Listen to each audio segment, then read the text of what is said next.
Good morning बच्चों। मैं आज 9th क्लास में विषय गुजराती पाठ 5 तू तारा दिलनो दीवो काव्य पढ़ाने के लिए जा रही हूँ। भोगीलाल, इसका कवि है भोगीलाल गांधी।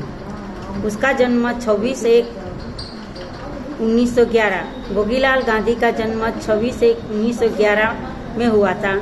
उसका अवसान मतलब मृत्यु 10/7/2001। उसका मृत्यु 10/7/2001 में हुआ। भोगीलाल चुनीलाल गांधी નું उपनाम उपवासी। भोगीलाल चुनीलाल गांधी का उपनाम क्या है? उपवासी है। તેઓ અરવલ્લી જિલ્લાના મોડાસાના વતની હતા। वो अरवली जिले के मोडासा का वतनी रहने वाले थे। जेलवास दरमियान मार्क्सवादी साहित्यનું वांचन। जब तक उसने जेल में रहे तब उसने मार्क्सवादी साहित्य का पढ़ाई की।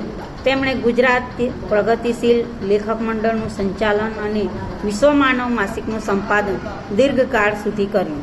उसने गुजरात प्रगतिशील लेखक मंडल संचालन और विश्व मानव नामक मासिक मतलब हर महीने प्रकाशित हुआ जो पुस्तक था उसका संपादन बहुत लंबे समय तक किया। ज्ञान गंगोत्री ग्रंथ श्रेणीનું संपादन એ તેમનું મહત્વનું પ્રદાન છે। જ્ઞાન ગંગોત્રી ग्रंथ श्रेणी का संपादन ये उसका महत्व का प्रदान है। તેમણે कविता नवलिका निबंध विवेचन અને अभ्यास ग्रंथों तथा संपादन અને अनुवादના 80 જેટલા પુસ્તકો આપ્યા છે। उसने कविता नवलिका निबंध विवेचन અને अभ्यास ग्रंथ तथा संपादन और अनुवाद का 80 जितने पुस्तकों लिखा है। आ काव्य में आत्मशक्ति प्रकटावવાની हिमायत છે। ये काव्य में आत्मशक्ति को जलाने की हिमायत है। जेम दीवो पोताना दिवेल थी ज बढ़े, जैसा दिया अपना खुद का दिवेल से ही जलता है, एम मनुष्य पण पोताना बड़े ज आगळ वधा। ऐसे मनुष्य ने भी अपने बल से ही आगे बढ़ना है। भीतर रहेली शक्तियों ने बड़े आगळ वधे छे।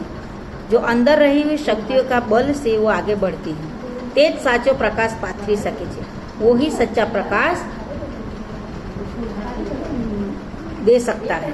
पारका पासेथी લીધેલું તેજ કે મદદ આપણા માટે ઉપયોગી નીવડતા નથી। दूसरे के पास से लिया हुआ तेज या मदद अपने लिए उपयोगी नहीं होती। पारकू तो फूटी जाए छे। जो दूसरे के पास से लेता है वो तो खत्म हो जाता है, परंतु तेज खरू तेज अपने भीतर से सही तेज तो सही प्रकाश तो अपने अंदर है, हृदय में है। तेमाथी खरी रंगमाया प्रगटे छे। इसमें से ही अच्छी रंग माया प्रकट होती है। आभमा भले सूरज चंद्र नु भरपूर तेज हो, आकाश में भले सूरज चंद्र का बहुत तेज होता है, आपने आपनु तेज प्रगटावीशु नहीं, हम खुद अपना तेज को जलाएंगे नहीं ત્યાં સુધી પારકું तेज આપણના ખપનું નથી। वैसा जो दूसरे को दिया हुआ प्रकाश जो है वो अपने के लिए सही नहीं है। कविए પોતાની ભીતરની શક્તિઓને ઓળખવા અને પ્રગટાવવા। कवि ने अपनी खुद की अंदर की शक्ति को पहचानना और जलाना पर भार मूक्यो छे। प्रहलाद पारेखનું આપણે ભરોસે કાવ્ય આ काव्य साथे सरखावा जेवुं छे। प्रहलाद पारेख का अपने भरोसे काव्य जो लिखा है उसने वो काव्यों की तुलना यहाँ करनी नहीं। तू तारा दिलनो दीवो थाने ओरे ओरे ओ भाया, रखे कदी तू उछीना ले तो पारकात ने तेज ने छाया। ए रे उछीना खूटी जसे ने उड़ी जसे પડછાયા, ओरे ओरे ओ भाया तू तारा दिलनो दीवो थाने। तो यहाँ कवि कहते हैं कि तू खुद अपना हृदय में से अपना हृदय का दिया हो। क्यों कि अरे अरे ओ भाई, भाया मतलब भाई, रखे कदी तू छीना ले तो पार का तेज छाए। किसी के पास भी हम जरूरत होती है तो हमारे पास नहीं होगी तो वो दूसरे के पास हम पैसा लेते हैं, फिर कुछ भी चीज वस्तु लेते हैं। ए रे उछीना खूटी जैसे ने उड़ी जैसे પડછાયા। ये तो जब पैसा लेंगे तो पैसा खत्म हो जाएगा और हमारे पास जो है वो ही बच जाएगा। इसके लिए तू किसी के पास से तेज पछाया प्रकाश है, कोई मदद है वो तू लेगा, लेकिन वो कितना तक, जितना चलेगी इतना ही, बाद में तो जो है वो ही परछाया ही रह जाने वाला है। ओरे ओरे ओ भाया तू तारा दिलनो दीवो थाने। यहाँ कवि कहते कि कोई उदाहरण रूप से देखेंगे तो किसी के पास से 50,000 लिया तो 50,000 तो उसको देना तो है, लेकिन अभी जो हम लोग ने लिया वो हमारा काम करने के लिए लिया, वो काम खत्म हो जाएगा तो हम उसको कहाँ से देंगे? अभी तो हमारे पास नहीं है तो पीछे से कहाँ से आएगा? इसके लिए तो किसी के पास भी उधार पैसा लेगा, लेकिन उसको देने के टाइम पे उसको कहाँ से लाएंगे? हमारे पास कुछ नहीं है, इसके लिए परछाया ही रह जाए। कोड़ी उतारो काची माटीनु तेल दिवेल छुपाया, नानी सी सड़ी अड़ी न अड़ी प्रगट से रंग माया। जो कच्ची मिट्टी का वो दिया है, वो दिया में तेल डालेंगे, दिवेल डालेंगे तो ये जलेगा। उसको थोड़ी भी माचिस की सड़ी अड़ाएंगे तो ही उसमें से रंग माया प्रकाश फैलाता है। वैसा हमारा हृदय में जो रहा हुआ, जो बाहर निकला नहीं है, ऐसा तेज जो है वो तेज छुपा पड़ा है, उसको भी हम लोग को रंग माया में ही प्रगटाना है। आभमा सूरज चंद्र ने तारा मोटा मोटा तेज राया, आत्म नो तारो दीवो पेटा हुआ तू सर्ववीण पर आया। आकाश में सूर्य और चंद्र है, उसका बड़ा बड़ा तेज है, प्रकाश है, वो प्रकाश है, तेज का राजा है।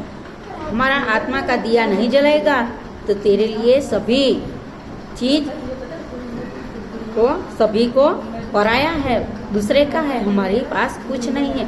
सूर्य डूब जाएगा तो चंद्र का प्रकाश डूब जाएगा तो अंधकार, तो ये अंधकार आता है।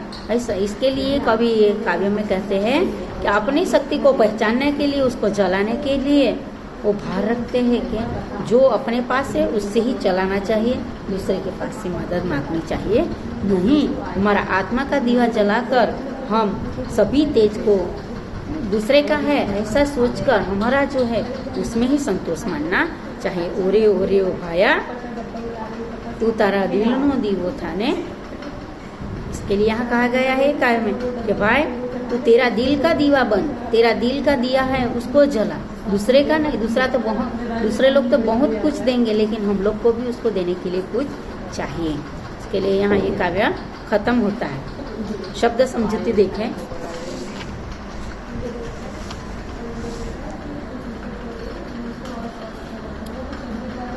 भाया मतलब भाई, पारका मतलब अन्य, छाया मतलब छायडो आसुर रक्षण, सर्व मतलब बधा, चंद्र शशि मयंक सुधाकर, अब आकाश, रंग माया रंगनी लीला, तेजराया तेजना રાજ્ય વિરુદ્ધાર્થી, કાચું પાકું, પ્રગટાવવું ઓલાવવું અથવા બુઝાવવું પોતાના પારકા, પ્રગટવું આત્મા મીણા।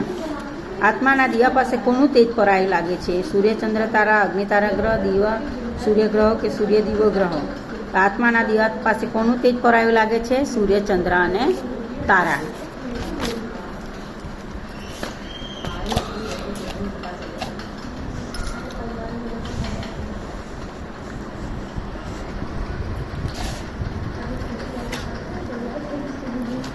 દિલનો દીવો કાવ્યમાં કોડિયું તારું કાચી માટીનો એટલે શું? કોડિયા ગારાનું બનેલું નથી, માણસના શરીરની વાત છે। દીવાના કોડિયાની વાત છે કે માત્ર કાચી માટીની જ વાત છે? દિલનો દીવો કાવ્યમાં કોડિયું તારું કાચી માટીનું, માણસના શરીરની વાત છે। જવાબ આવશે। આ કાવ્યમાં કવિ કયો સંદેશ આપે છે? પોતાના દિલનો જ દીવો થવાનું, બીજાના દિલનો દીવો થવાનું કહે છે, કોડિયાનો દીવો થવાનું કહે છે, દિવાળીના દીવાની વાત કરે છે। આ કાવ્યમાં કવિ કયો સંદેશ આપે છે કે એ આવશે પોતાના દિલનો જ દીવો થવાનું કહે છે। પારકા તેજ અને છાયા ઉછીના લેવાની કવિ કેમ ના પાડે છે? કારણ કે પારકા તેજ એ ખૂટી જશે ત્યારે પાછા પડછાયા જ રહી જશે, એટલે અંધકાર જ રહી જશે, એટલા માટે કવિ ના પાડે છે। કવિ આત્માના દીવો પ્રગટાવવાની વાત કેમ કરે છે? કે જે ઉછીના આપશે એને પાછું આપણે આપવું પડશે, અને નહીં હશે તો આપણે શું કરશું? એટલા માટે કવિ આત્માનો દીવો પ્રગટાવવાની વાત કરે છે કે જે